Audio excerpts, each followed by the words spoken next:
आज हम डिस्कस करने जा रहे हैं रोलेट एक्ट को।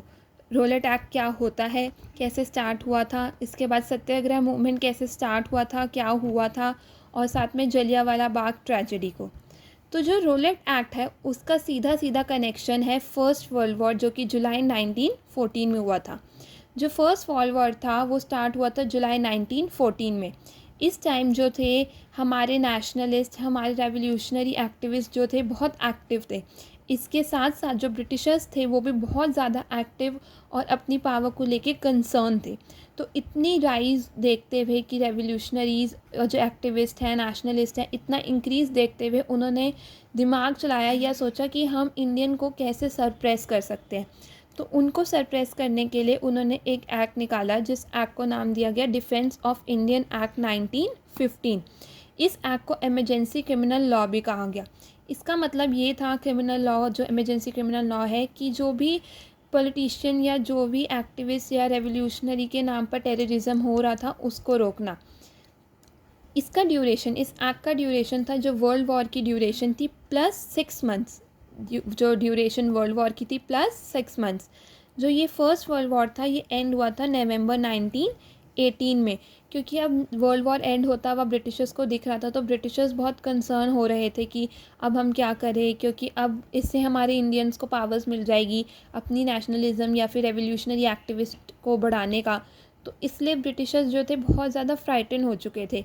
तो इसके चलते उन्होंने एक कमेटी सेटअप करी थी under Sidney Rowlatt to put forward some plans. उस प्लान्स में उन्होंने सजेस्ट किया था कि वो जो एक्सटेंड कर दे, किसको, जो डिफेंस इंडियन एक्ट है उसको इनडेफिनाइट पीरियड के लिए एक्सटेंड कर दे।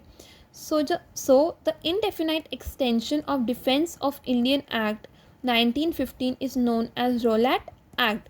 यानी कि जो हमारा अर्ली में पहले, यानी कि जो डिफेंस ऑफ इंडियन एक्ट 1915 था उसको रोलेट एक्ट के नाम में चेंज कर दिया गया और इनडेफिनाइट पीरियड के लिए एक्सटेंड कर दिया गया।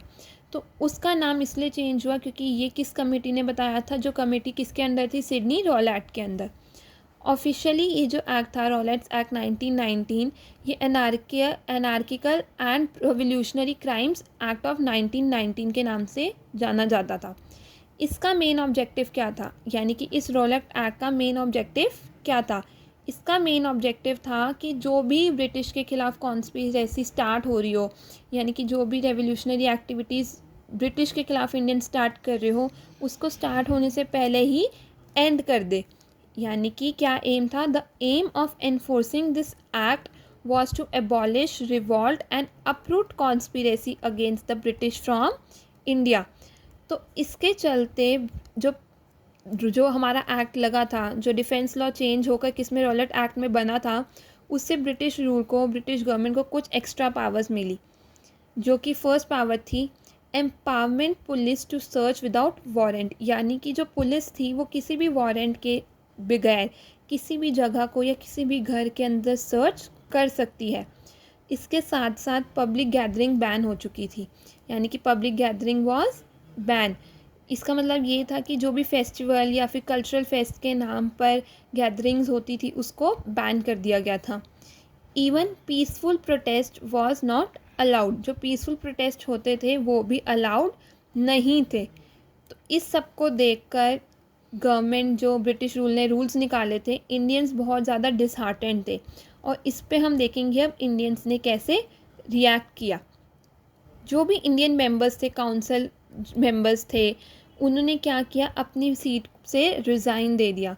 प्रोटेस्ट जो स्टार्ट हुआ था उसके करते उन्होंने अपनी सीट से रिज़ाइन कर दिया। उनमें से कुछ थे मोहम्मद अली जिन्ना या फिर मदन मोहन मालवीय, BN शर्मा, इन सब ने, ऐसे बहुत और भी लोग थे जिन्होंने काउंसिल से रिज़ाइन कर दिया था।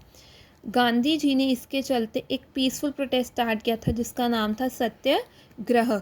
ये 24 फरवरी 1919 को स्टार्ट हुआ था। किधर? बॉम्बे में। इनका एम था कि ये पीसफुली प्रोटेस्ट करेंगे विदाउट एनी वायलेंस। लेकिन इसके चलते चलते धीरे धीरे क्या हुआ, अमृतसर में जो इनके हेड थे, अमृतसर के 2 हेड को अरेस्ट कर लिया गया। जिसके चलते पीपल ने क्या करा, स्टार्ट कर दिया, जहाँ जहाँ ब्रिटिश की फ्लैग, सिंबल्स या फिर ब्रिटिशर्स दिखे या उनकी बिल्डिंग्स को पत्थरों से या अटैक करना स्टार्ट कर दिया, उनको डिस्ट्रॉय करना स्टार्ट कर दिया। तो इसके लिए पंजाब को 11 अप्रैल में मार्शल लॉ इम्पोज़ किया गया था। इसकी वजह से जो अटैक हुआ था, जो वायलेंस पंजाब में हो रही थी, ब्रिटिशर्स ने 11 अप्रैल को मार्शल लॉ पंजाब में इम्पोज़ कर दिया था। और ये जो लॉ इम्पोज़ हुआ था, ये अंडर हुआ था जनरल डायर के, ये जनरल डायर के अंदर इम्पोज़ हुआ था। तो अब ऐसे ही चलते चलते 2 दिन के बाद यानी कि 13 अप्रैल को जलियांवाला बाग में वैसाखी की वजह से बहुत सारे पंजाब और आसपास की जगहों के लोग गैदर हुए थे वैसाखी मनाने के लिए। वो अभी उसके अंदर नॉलेज में नहीं था उनके कि मार्शल लॉ इम्पोज़ हो चुका है। तो ये सब देखते हुए कि 10,000 से 15,000 की गैदरिंग हो चुकी है जलियांवाला बाग में, मार्शल डायर ने अपने ट्रूप को ये अलाउ या फिर ये आप कह सकते हो कि बोल दिया था कि वहाँ पे ओपन फायर की जाए, यानी कि जो 10-15,000 लोग हैं उन पे ओपन फायर की जाए। तो इसलिए जो 10-15,000 थे उनके ऊपर जाकर उसके ट्रूप्स ने ओपन फायर कर दी थी, जिससे बहुत लोग मरे थे। इसको देख के आसपास के सारे लोग, पंजाब के या आसपास के सारे जो लोग थे वो बहुत ज़्यादा गुस्से में आ गए थे और वायलेंट हो गए थे। इसको देखते चलते चलते हर जगह लड़ाइयाँ बढ़ती जा रही थी और सब ब्रिटिश के ख़िलाफ़ होते जा रहे थे। जो जलियांवाला बाग इंसिडेंट हुआ था उसके बाद, ये मेनली हुआ था पंजाब में, गुजरात में और बंगाल में। ये सब देख के गांधी जी बहुत ज़्यादा गुस्सा खा गए थे, क्योंकि गांधी जी का जो सत्याग्रह मूवमेंट चल रहा था उसका मतलब यही था कि ये एक पीसफुल मूवमेंट होएगा। लेकिन अब जब लोग इन जो थे वायलेंट हो चुके थे ब्रिटिशर्स के ख़िलाफ़, तो उसको देख के गांधी जी बहुत ज़्यादा अपसेट हो चुके थे। तो उन्होंने क्या किया, उन्होंने 18 अप्रैल 1919 को सत्याग्रह मूवमेंट को कॉल ऑफ कर दिया था। यानी कि गांधी जी गुस्सा होकर सत्याग्रह मूवमेंट को या वायलेंस को देखकर जो गुस्सा हुए थे, उसकी वजह से सत्याग्रह मूवमेंट को कॉल ऑफ यानी कि बंद करके रोक दिया था। लेकिन जो रोलेट एक्ट था वो 3 साल के बाद यानी कि 1922 में ही ब्रिटिशर्स ने खुद ही वापस ले लिया था।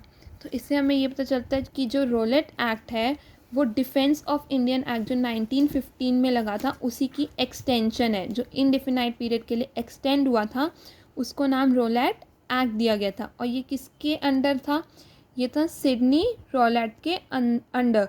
ये उसकी कमेटी ने एक प्रपोजन या फिर एक प्रपोजन कह सकते हो जिसको देखकर ये एक्ट सजेस्ट हुआ था, जो कि इम्प्लाई किया गया था। और इसका ऑब्जेक्टिव मेनली यही था कि ये लोग जो इंडियन नेशनलिस्ट है या रेवोल्यूशनरी एक्टिविटीज़ है उसको रोक सके और इंडियन को सरप्रेस कर सके। Thank you.